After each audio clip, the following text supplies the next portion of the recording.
ایک بڑا ہی نرالا اور انوکھا واقعہ یہ حدیث کی کتابوں میں ملتا ہے کہ سیدنا عبد الرحمن بن عوف رضی اللہ تعالیٰ عنہ سے روایت ہے کہ ایک دن نبیوں کے سردار مدینے کے تاجدار صلی اللہ تعالیٰ علیہ وسلم اپنے مبارک گھر سے باہر تشریف لائے اور ایک باغ کی طرف آپ نے رخ فرمایا، ایک باغ کی طرف تشریف لے گئے۔ حضرت عبد الرحمن بن عوف نے دیکھا کہ نبی پاک جا رہے ہیں تو وہ بھی پیچھے پیچھے آ گئے۔ کہتے نبی پاک باغ میں داخل ہوئے، قبلے کی طرف میرے آقا نے منہ کیا اور سر سجدے میں رکھ دیا۔ حضرت عبد الرحمن بن عوف نبی پاک کا دیدار دور سے کرتے رہے کہ آقا سجدے میں ہیں اور یہ دیدار کر رہے ہیں۔ بے کسوں کے مددگار سرکار عالی وقار صلی اللہ تعالیٰ علیہ وسلم نے بہت لمبا سجدہ کیا۔ حضرت عبد الرحمن بن عوف کہتے ہیں کہ مجھے یہ خوف ہوا کہ کہیں سجدے کی حالت میں ہی تو اللہ کریم نے ان کی کہیں روح قبض تو نہیں کر لی، اتنی دیر ہو گئی نبی پاک نے سر سجدے سے نہیں اٹھایا۔ تو کہتے ہیں یہی خیال آتی میں تھوڑا آگے بڑھا، تو اب جب میرے قدموں کی آواز نبی پاک علیہ الصلوۃ والسلام نے سنی تو میرے آقا علیہ الصلوۃ والسلام نے اپنا سر انور اٹھایا اور پوچھا کون ہے؟ میں نے عرض کیا یا رسول اللہ صلی اللہ علیہ وسلم عبد الرحمن۔ ارشاد فرمایا کیا کام ہے؟ میں نے عرض کیا یا رسول اللہ صلی اللہ علیہ وسلم آپ نے اتنا طویل سجدہ کیا، اتنا لمبا سجدہ کیا کہ مجھے خوف ہو گیا کہ کہیں اللہ تبارک و تعالیٰ نے آپ کی روح قبض تو نہیں فرما لی۔ عاشق زار کی محبت بھری بات سن کر، اپنے صحابی کی یہ پیاری بات سن کر اللہ کے حبیب علیہ الصلوۃ والسلام نے طویل سجدہ کرنے کی حکمت وجہ بیان فرمائی۔ فرمایا کہ میرے پاس جبریل امین آئے اور انہوں نے حاضر ہو کر بتایا کہ یا رسول اللہ صلی اللہ تعالیٰ علیہ وسلم اللہ پاک فرماتا ہے کہ اے محبوب صلی اللہ تعالیٰ علیہ وسلم جو آپ پر درود پاک پڑھے گا میں اس پر رحمتیں نازل فرماؤں گا، جو آپ پر سلام بھیجے گا میں اس پر سلامتی اتاروں گا۔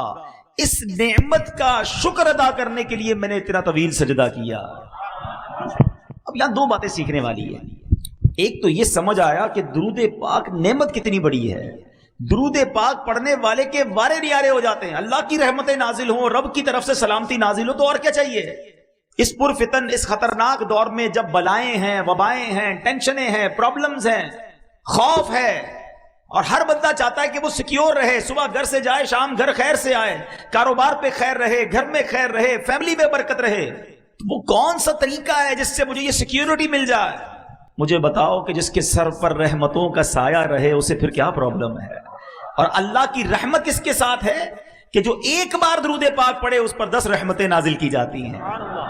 تو پھر کیوں نہ چلتے پھرتے اٹھتے بیٹھتے گاڑی چلاتے موٹر سائیکل چلاتے جب فارغ وقت ملے بندہ درود پاک کا ورد کرتا رہے تاکہ سیکیورٹی رحمتیں برکتیں ساتھ رہیں۔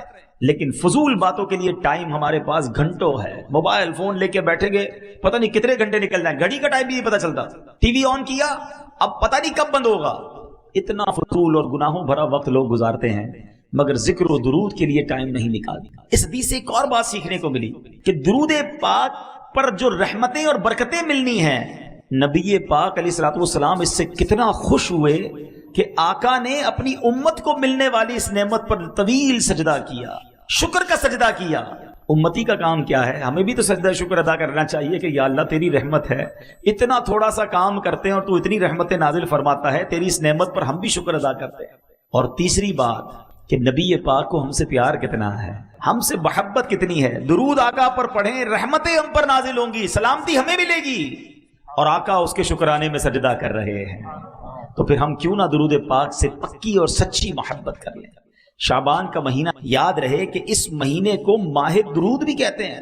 جی ہاں، کیونکہ جو درود پاک کی مشہور آیت ہے نا، آیت درود جس کو کہتے ہیں، ان اللہ وملائکتہ یصلون علی النبی یا ایھا الذین آمنوا صلوا علیہ وسلموا تسلیما، مل کر پڑھیں، صلی اللہ علی النبی الامی وآلہ صلی اللہ علیہ وسلم صلاۃ و سلام علیک یا سیدی یا رسول اللہ۔ یہ آیت درود بھی شعبان میں نازل ہوئی ہے۔ اور شعبان کے بارے میں میرے آقا کیا فرماتے ہیں؟ شعبان الشہری، شعبان میرا مہینہ ہے، یہ مہینہ آقا کا، یہ مہینہ درود کا مہینہ۔ پھر کیوں نہ ہم درود پاک کی کثرت اپنی عادت بنائیں۔ تو آئیے مل کر نیت کرتے ہیں کہ انشاءاللہ ہم نبی پاک علیہ الصلوۃ والسلام کی بارگاہ میں روزانہ کثرت کے ساتھ درود پاک پڑھیں گے۔ صلو علی الحبیب صلی اللہ تعالی علی محمد صلی اللہ علیہ وسلم۔ آج جو میرا بیان ہے اس کو آپ نے بہت غور سے سننا ہے۔ آج یوں سمجھیے کہ آخرت کا اکاؤنٹ جو ہے وہ کیسے بھرا جا سکتا ہے، کس طرح زیادہ سے زیادہ نیکیاں آسان طریقے سے کمائی جا سکتی ہیں، یہ آج اس بیان کا ٹاپک ہوگا۔ اگر آپ توجہ سے سنیں گے تو انشاءاللہ اللہ نے چاہا آپ کو کچھ ایسے طریقے مل جائیں گے جس سے آپ ڈیلی بیسس پر اپنے نامہ اعمال میں نیکیوں کا اضافہ کر سکیں۔ دیکھیں عقل مندی کیا ہے، پہلے یہ سوچئے۔ لوگ کہتے ہیں یار فلاں برتھ ڈے آج میری 20ویں برتھ ڈے، 30ویں، 40ویں، انجوائے کرتے ہیں، پارٹی کرتے ہیں۔ حقیقت پتہ کیا ہے کہ جب برتھ ڈے آتی ہے نا، اس کا مطلب یہ ہے کہ ہماری زندگی کا 1 سال کم ہو گیا۔ ہر گزرنے والا دن ہم اپنی موت کے قریب ہو رہے ہیں نا۔ عقل مندی کیا ہے کہ جب ہم اپنی موت کے قریب ہوتے جا رہے ہیں، امتحان کا دن قریب آ رہا ہے، تو ہماری تو نیکیاں بڑھنی چاہیے نا۔ اللہ کی بارگاہ میں پیش ہونا ہے تو ہر گزرنے والے دن کے ساتھ ہمارے نیکیوں میں اضافہ ہونا چاہیے۔ مگر بدقسمتی یہ ہے کہ دن گزر رہے ہیں، قریب ہو رہا ہوں موت کے، آخرت کے، مگر لگتا ایسا ہے کہ ہر روز اکاؤنٹ مائنس میں جا رہا ہے۔ گناہ بڑھ رہے ہیں، نیکیوں میں کمی ہے۔ تو اگر یہی حال رہا تو پھر تو گناہ کا انبار لگ جائے گا، نیکیاں تو ہوں گی نہیں ہاتھ میں، بنے گا کیا میرا؟ تو آج کے بیان میں ہم نے یہ سمجھنا ہے کہ ہمارے اسلاف بزرگان دین شب و روز کیسے گزارتے تھے، اور ان کے ذہن میں کیسا یہ بات ذہن میں بیٹھی ہوئی تھی کہ آخرت کی تیاری کو فوکس کرنا ہے۔ حضرت رابعہ بصریہ رضی اللہ تعالیٰ عنہ، بہت بڑا نام ہے، یہ ایسی خاتون ہیں جو ولیہ ہیں، 2 صدی ہجری کی مشہور ولیہ۔ آپ رحمت اللہ تعالیٰ علیہا اللہ پاک اور اس کے پیارے حبیب علیہ الصلوۃ والسلام سے بڑی محبت کرنے والی اور خوف خدا میں رونے والی، عبادت گزار، شب بیدار خاتون تھی۔ آپ نے 50 سال ایسے گزارے کہ نہ بستر پر لیٹ کر آرام کیا، نہ تکیے پر سر رکھا۔ آپ کی خادمہ حضرت عبدہ بنت شوال رحمت اللہ تعالیٰ علیہا فرماتی ہیں کہ حضرت رابعہ ساری رات نماز میں مصروف رہتی، صبح فجر سے پہلے مصلی پر لیٹ جاتی، کچھ ہی دیر کے بعد گھبرا کر اٹھتی اور خود سے کہتی، نفس تو اس ناپائیدار دنیا میں کب تک سوتا رہے گا؟ دنیا تو تنگی کا گھر ہے، پھر یہاں اتنی نیند کیوں؟ آج کچھ دیر جاگ لے، نیکیاں کما لے، قبر میں میٹھی نیند سو جانا، وہاں قیامت تو کوئی نہیں جگائے گا۔ عمل یہاں کر لے، آرام وہاں کرنا، پھر اٹھ کر عبادت میں مصروف ہو جاتی۔ آپ رحمت اللہ تعالی علیہ نے ساری زندگی ایسے ہی گزاری۔ وہ شاعر کہتے ہیں نا، جاگنا ہے جاگ لے، افلاک کے سائے تلے، جاگنا ہے جاگ لے، افلاک کے سائے تلے، حشر تک سوتا رہے گا خاک کے سائے تلے۔ ایک بزرگ کا قول بڑا پیارا ہے، اللہ اکبر، اللہ کرے کہ اس قول کے ہم مصداق بن جائیں۔ وہ فرماتے ہیں، زمین کے اوپر کام، زمین کے اندر آرام۔ زمین کے اوپر ایسا کام کر لو میٹھے اسلامی بھائیوں کہ جب زمین کے اندر جائیں نا تو وہاں جو خوش نصیب ہوں گے نا، جن سے اللہ راضی ہوگا، ان کو فرشتے پتہ کیا کہیں گے؟ نم کا نومۃ العروس، سو جا کہ جیسے دلہن سوتی ہے۔ بس قیامت تک اس کے مزے ہوں گے۔ حضرت رابعہ بصریہ فرماتی ہیں کہ ایک رات سحری کے وقت میں نے کچھ تسبیحات پڑھی، پھر سو گئی۔ خواب میں دیکھا کہ ایک ہرا بھرا درخت ہے جو اتنا بڑا ہے اور حسین ہے کہ میں بیان ہی نہیں کر سکتی، کمال کی جگہ تھی۔ اس پر 3 قسم کے پھل لگے تھے، میں نے کبھی دنیا میں ایسے پھل نہیں دیکھے۔ کچھ پھل سفید تھے، کچھ سرخ تھے، کچھ زرد تھے، اور سب اس درخت میں چاند سورج کی طرح چمک دمک رہے تھے۔ فرماتی ہے کہ مجھے وہ درخت بڑا اچھا لگا، میں نے پوچھا یہ کس کا ہے؟ تو کہنے والے نے کہا یہ آپ کا ہے، اور جو ابھی آپ نے تسبیحات پڑھی ہیں اس کا بدلہ ہے۔ یہ اللہ کا ذکر کر رہی تھی نا، یہ اس ذکر کا بدلہ ہے۔ تو فرماتی ہے میں درخت کے ارد گرد گھومنے لگی کہ میرا درخت ہے، تو دیکھا کچھ پھل زمین پر گرے ہوئے تھے۔ تو آپ نے کہا کہ کاش یہ پھل بھی درخت پر موجود ہوتے تو کتنے اچھے لگتے۔ تو کہا کہ یہ وہی لگے ہوئے تھے، مگر جب تسبیح پڑھتے ہوئے آپ سوچنے لگی نا اپنے آٹے کے بارے میں کہ آٹا صحیح گوندا تھا کہ نہیں گوندا تھا، خیال تھوڑی دیر کے لیے ڈسٹرب ہوا تھا، یہ اس وقت یہ والے پھل نیچے گر گئے تھے۔ اس سے سیکھنے کو کیا ملا میٹھے اسلامی بھائیوں؟ عبادت اللہ کی رضا کے لیے اور صحیح خشوع و خضوع کے ساتھ کی جائے، اس کا مرتبہ، اس کا ثواب، اس کا اجر ہی اور ہے، اور عبادت کرتے ہوئے دھیان ہی کہیں اور ہے۔ ہمارا تو حال یہ ہے کہ نماز پڑھیں تو ساری فیکٹری کا حساب چل رہا ہوتا ہے، پورا دن کیسے گزارا، بلکہ نمازی میں یاد کر رہے ہوتے سلام پھیر کے فلاں فلاں کو فون بھی کرنا ہے۔ ہاں سلام پھیرتی فوراً فون اٹھاتا ہے بندہ، یاد آیا نماز میں یار پیسے لینے باقی تھے، فلاں نے ٹائم دیا تھا۔ سب نماز پڑھ رہے ہیں اللہ کی بارگاہ میں اور دھیان کہیں اور ہے۔ اصل میں پہلے ہمیں یہ سمجھنا ہوگا شیطان کیا چاہتا ہے۔ جب تک ہم اپنے دشمن کے وار نہیں سمجھیں گے نا، ہم انڈرسٹینڈ نہیں کر سکیں گے. شیطان پہلے یہ چاہتا ہے ہم عبادت نہ کریں، نہ نماز پڑھیں، نہ روزہ رکھیں، نہ مسجد میں جائیں، نہ صدقہ دیں، نہ خیرات دیں. ٹھیک ہے، وہ تو یہ چاہتا ہے کہ معاذ اللہ ہم بڑے بڑے گناہ کریں، بدکاری کریں، شراب پیئیں، جوا کھیلیں، قتل کر دیں، بڑے بڑے گناہ کروانا چاہتا ہے. وجہ کیا ہے؟ شیطان اللہ کی بارگاہ سے مردود ہو چکا ہے، گارنٹیڈ جہنمی ہے. وہ چاہتا ہے میں اکیلا کیوں جاؤں، میں ان کو بھی ساتھ لے کے جاؤں، ان کا ایمان برباد کروں. اچھا جب وہ دیکھتا ہے نا کہ یار یہ بندہ تو دعوت اسلامی کے ماحول میں آ گیا ہے، مذہبی ہو گیا ہے، نمازی ہو گیا ہے، اب وہ دیکھتا ہے میں اسے نماز نہیں چھوڑوا سکتا. ہاں ایک کام ہو سکتا ہے کہ اس کی نماز میں خیالات ڈال دوں، اس کی نماز میں اس کو ڈسٹرب کرنا شروع کر دوں. یہ مسجد میں جا رہا ہے ہفتہ وار اجتماع میں، تو وہاں جا کر بھی اس کو کہوں یار موبائل نکال، چھوڑ، بیان کا کیا کرنا ہے. ابھی بھی لگے ہوئے ہوں گے کچھ لوگ موبائل پہ. اچھا خیالات کہیں اور ہوں گے، تھوڑی دیر بعد اٹھائے گا کہ چل یار مزہ نہیں آ رہا، باہر چلتے ہیں. وہ نیکی سے رکواتا ہے. سمجھو بات کو، اول تو نیکی نہیں کرنے دیتا، ہم کر لیں اب اسے ڈسٹرب کرتا ہے، اب اس کو برباد کرنے کی کوشش کرتا ہے. صدقہ خیرات دینے کو جی نہیں چاہتا، زکات دینے کو جی نہیں چاہتا. اب جس کا دل چاہا اس نے دے دی. اب شیطان کہتا ہے یار اس نے تو نیکی کر لی، اس نے تو اللہ کی راہ میں خرچ کر لیا، اب اس کا صدقہ ڈسٹرب کیسے ہوگا، اب اس کی زکات برباد کیسے ہوگی. اب شیطان دل میں خیال ڈالتا ہے ذرا لوگوں کو بتانا تو نے کتنے پیسے دیے، چندہ کتنا دیا، کتنی بڑی نیکی کی. اچھا جس کو دیا اس کو ذرا جتا، یاد ہے نا میں نے چندہ دیا تھا، بھول تو نہیں گیا تیری مدد کی تھی.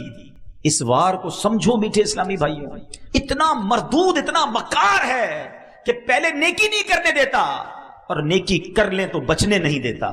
اور ہم ہیں کہ اس کے ہاتھ میں کھیلتے جا رہے ہیں. دیکھیں صدقے کیسے برباد ہوتے ہیں، میں نہیں کہتا، قرآن کہتا ہے یا ایھا الذین آمنوا لا تبطلوا صدقاتکم بالمن والاذی. اے ایمان والو اپنے صدقے باطل نہ کرو. صدقے کیسے باطل ہو جاتے ہیں بھائی؟ میں نے تو مسجد میں پیسے دیے، رسید مل گئی، پیسے تو پہنچ گئے، باطل کیسے ہو گئے، ختم کیسے ہو گئے، نل اینڈ وائڈ کیسے؟ قرآن کہہ رہا ہے نا اے ایمان والو اپنے صدقے باطل نہ کرو. کس طرح؟ بالمن والاذی، احسان جتا کر یا تکلیف پہنچا کر. اور یہ کر رہے ہوتے ہیں انڈیلیبریٹلی یا ڈیلیبریٹلی، دانستہ و غیر دانستہ ہی چل رہا ہوتا ہے. میں نے اپنے ملازم کی بچی کی شادی کرا دی ہے، میں نے اس کو گھر دلا دیا ہے. بھائی یاد ہے نا تو فقیر تھا، غریب تھا، نوکری والا آیا تھا چپل پہن کر تیرے کو کاروبار پہ چڑھا دیا، آج لینڈ کروزر، آج گاڑی آ گئی، بھول تو نہیں گیا مجھے؟ وہ جو آپ نے اس وقت اس کے ساتھ بھلائی کی تھی، یہ جملہ کہہ کر سب ضائع کر دیا. صرف ضائع نہیں کیا، الٹا دل دکھا کر گناہ بھی کما لیا. اور شیطان کامیاب ہو گیا کہ اس کا صدقہ بھی گیا، اس کا ثواب بھی گیا، اس کی نیکی بھی گئی، اور الٹا گناہ گار ہو گیا. اور ہمیں پتہ بھی نہیں چلتا. نمازیں پڑھ کر دوسروں کو حقیر جان رہے ہوتے ہیں. یاد رکھیے نماز ضرور پڑھیے، مگر میں نمازی ہوں تو باقی سارے جہنمی، ایسا نہیں ہے. ایک بزرگ کے بارے میں آتا ہے نا کہ وہ اپنے بیٹے کے ساتھ کسی سفر پر جا رہے تھے، رات کا وقت ہوا، مسافر خانے میں رکے تو بیٹا بھی نمازی، باپ بھی نمازی. تہجد میں دونوں باپ بیٹے اٹھے، تہجد ادا کی. سارے مسافر خانے میں قافلے والے سو رہے تھے. بیٹا کہتا ہے ابا جان یہ کیسے لوگ ہیں، سارے ہی سو رہے ہیں، کسی نے تہجد نہیں پڑھی. اللہ اکبر. وہ والد تھے نا، وہ اللہ والے تھے. کہتے بیٹا تو بھی سویا رہتا تو ٹھیک تھا، تو نے آج تہجد پڑھ لی، تجھے باقی لوگ سارے حقیر نظر آنے لگے، اس سے بہتر تو بھی سویا رہتا تو ٹھیک تھا. تو یہ وار شیطان کے سمجھو. شیطان نیکی کرنے کے بعد، جیسے ہم نیکی کرتے ہیں نا، اس کو بے چینی شروع ہو جاتی ہے. اب وہ پلاننگ کرتا ہے کدھر سے اس کی نیکی چھین لوں، کدھر سے اس کی نیکی ڈسٹرب کر دوں. جب تک ہم یہ سمجھیں گے نہیں. حضرت رابعہ بصریہ رضی اللہ تعالیٰ عنہ جیسی ولیہ فرماتی تھوڑی دیر کے لیے تسبیح کرتے کرتے دھیان کہیں اور گیا تو وہ جنت کے درخت پر جو پھل لگے تھے وہ گر گئے. ہمارا تو روز ہی دھیان کہیں اور ہوتا ہے، ادھر دعا کرتے دھیان کہیں اور ہوتا ہے. اللہم آمین آمین آمین کہہ رہے، پتہ نہیں امام صاحب کیا دعا کر رہے ہیں، کبھی ادھر دیکھ رہے ہیں، کبھی ادھر دیکھ رہے ہیں، کبھی داڑھی کھجا رہے ہیں. کبھی سوچا ہے نماز اور دعا کس کے لیے ہوتی ہے، کس کی بارگاہ میں حاضر ہیں؟ اللہ اکبر کہہ کر ہم حاضر ہو گئے اللہ کی بارگاہ میں. اے اللہ میں حاضر ہوں. کبھی منسٹر، کبھی بڑے بڑے بزنس مین، کسی وڈیرے، کسی جناب بڑے شخصیت کے پاس جائیں اور اس کے پاس جا کر دھیان کہیں اور ہوتا ہے، یا اس کو فوکس کرتے ہو. پھر اللہ کی بارگاہ میں کہیں اور دھیان ہے، مانگ رہے ہیں اللہ سے اور دھیان کہیں اور ہے، پھر کیسے دعا قبول ہوگی؟ علماء فرماتے ہیں اللہ غافل دل کی دعا نہیں سنتا.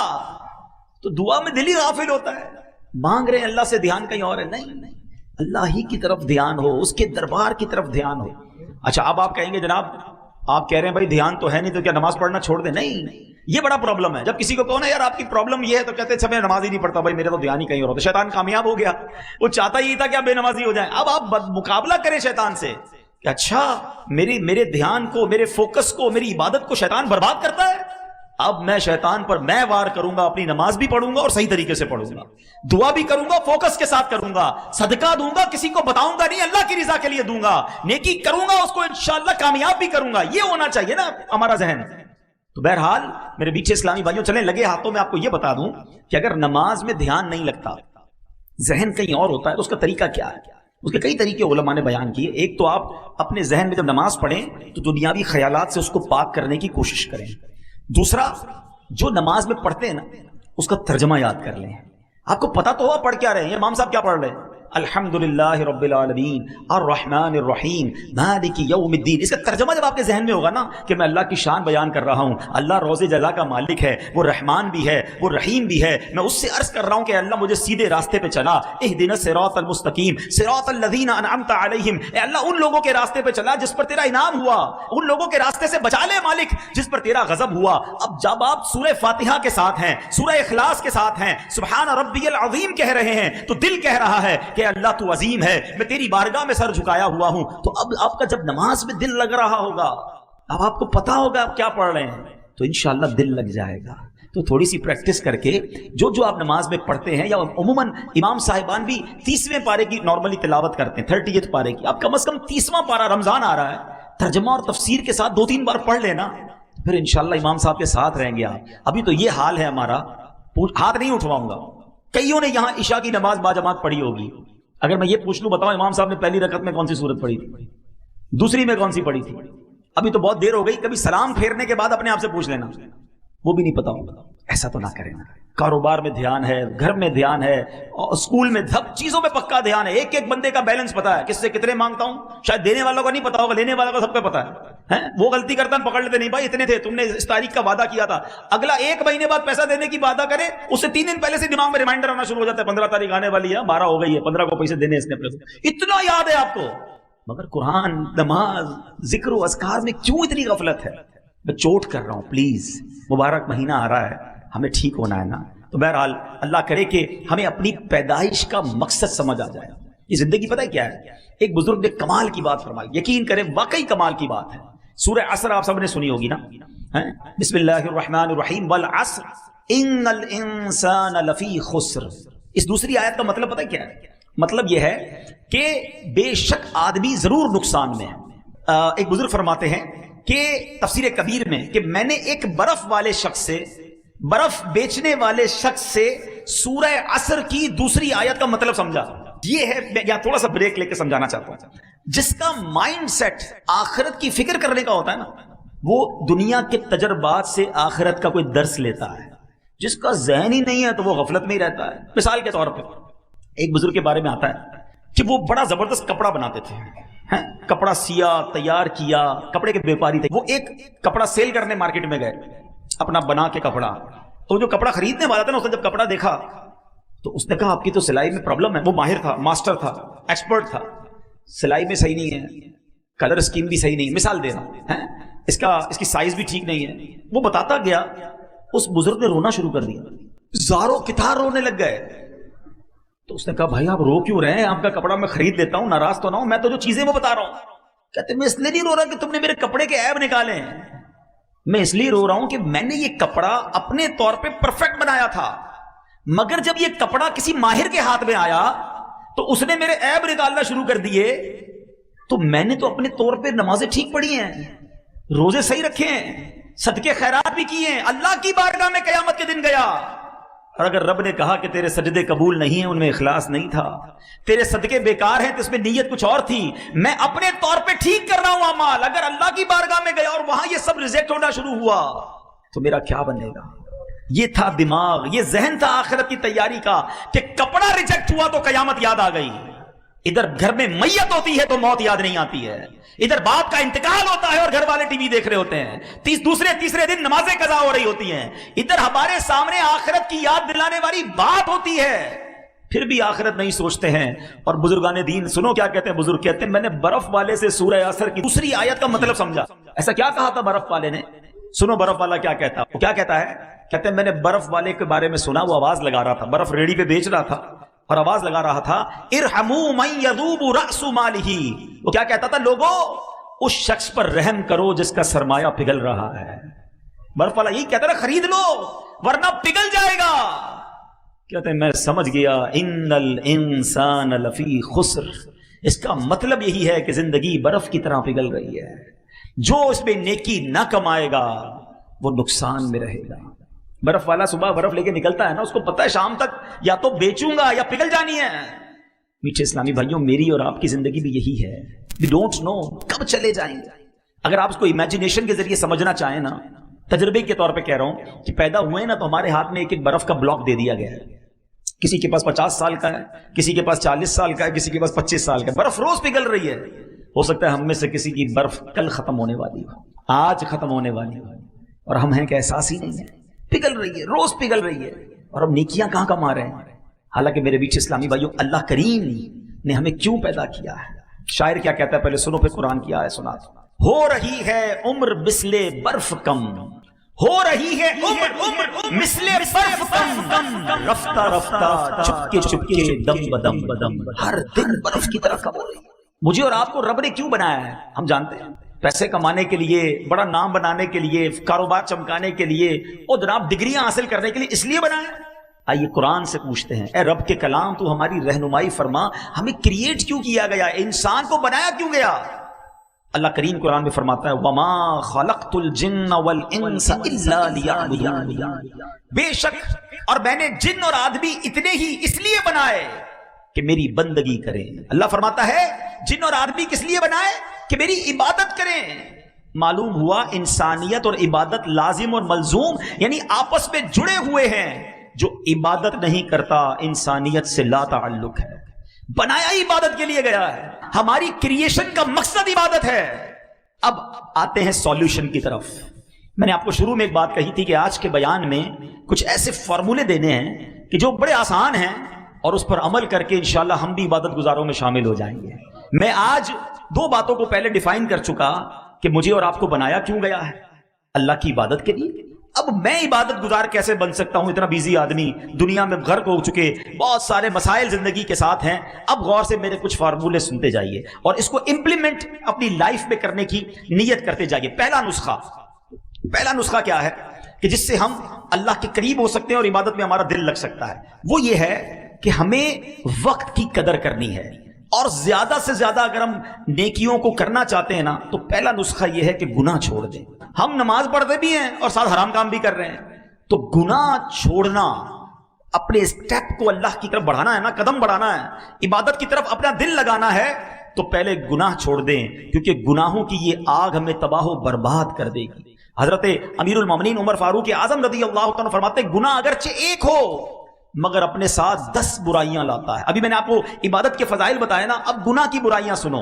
لوگ کہتے ہیں تھوڑا سا ہی گناہ کرتا ہوں، 1-2 ہی بری عادتیں. سنو ایک گناہ کیا کیا لاتا ہے. نمبر 1، گناہ کرنے والا اللہ پاک کو غضب دلاتا ہے. نمبر 2، شیطان ملعون کو خوش کرتا ہے. نمبر 3، جنت سے دور. اور نمبر 4، جہنم کے قریب ہو جاتا ہے. نمبر 5، اپنی سب سے پیاری چیز یعنی اپنی جان کو تکلیف میں ڈالتا ہے. نمبر 6، اپنے باطن کو ناپاک کرتا ہے. نمبر 7، اعمال لکھنے والے فرشتوں کرامن کاتبین کو تکلیف دیتا ہے. ان کو گناہ لکھنا پڑتا ہے نا، گندی بات، بری بات لکھنی پڑتی ہے. نمبر 8، پیارے آقا علیہ الصلوۃ والسلام کو روضہ انور میں تکلیف پہنچاتا ہے، رنجیدہ کرتا ہے. نمبر 9، زمین و آسمان اور تمام مخلوق کو اپنی نافرمانی پر گواہ بناتا ہے. اور نمبر 10، تمام انسانوں سے خیانت اور رب العالمین کی نافرمانی کرتا ہے. تو آج پہلے نیت تو یہ کر لیں کہ انشاءاللہ گناہ نہیں کریں گے. ہاں، گناہ چھوڑنا آسان نہیں ہے، مگر میرے لیے مشکل ہے نا، میرے رب کے لیے تو مشکل نہیں ہے. وہ تو قوی ہے، وہ طاقت والا ہے، وہ کن فرمائے تو فیکون ہو جاتا ہے. پہلے نیت کر لیں اور پھر اللہ سے مدد مانگیں کہ یا اللہ میں نے نیت کر لی ہے، بس تو میری گناہوں کی عادت نکال دے. تو انشاءاللہ جب دل گناہوں سے پاک ہوگا نا تو پھر نیکیوں کا نور آنا شروع ہو جائے گا. صلو علی الحبیب صلی اللہ تعالی علی محمد صلی اللہ علیہ وسلم. آپ کے لیے زبردست وظیفہ لے کر آیا ہوں. تفسیر قرآن صراط الجنان کا مطالعہ کر رہا تھا. 22واں پارہ صراط الجنان پیج نمبر 143 اور یہ آیت نمبر ہے 26 سورہ سبا اس کی تفسیر میں. تو کیا کمال کے دو اللہ تبارک و تعالیٰ کے ناموں سے خوبصورت وظائف ملے، الفتاح اور العلیم. یہ یاد کر لیجئے. علامہ اسماعیل حقی رحمۃ اللہ تعالی فرماتے ہیں الفتاح، یہ اسم مبارک کا خاصہ یہ ہے کہ اس کی برکت سے مشکلات آسان ہو جاتی ہیں، دل روشن ہو جاتا ہے اور کامیابی کے اسباب حاصل ہو جاتے ہیں. نماز فجر کے بعد جس نے سینے پر ہاتھ رکھ کر 71 ٹائمز اس اسم کو یعنی یا فتاحو یہ پڑھا تو اس کا دل پاک اور منور ہو جائے گا، اس کا کام آسان ہو جائے گا اور اس کی برکت سے رزق میں بھی وسعت ہوگی. اور دوسرا ہے العلیم. اس اسم مبارک کا خاصہ یہ ہے کہ اس کا ورد کرتے رہنے والے کو علم اور معرفت حاصل ہوگی. یہ بھی پڑھتے رہا کریں العلیم العلیم العلیم. اللہ تعالیٰ مجھے اور آپ کو اپنے ناموں کا اور اپنا ذکر کرنے کی توفیق عطا فرمائے.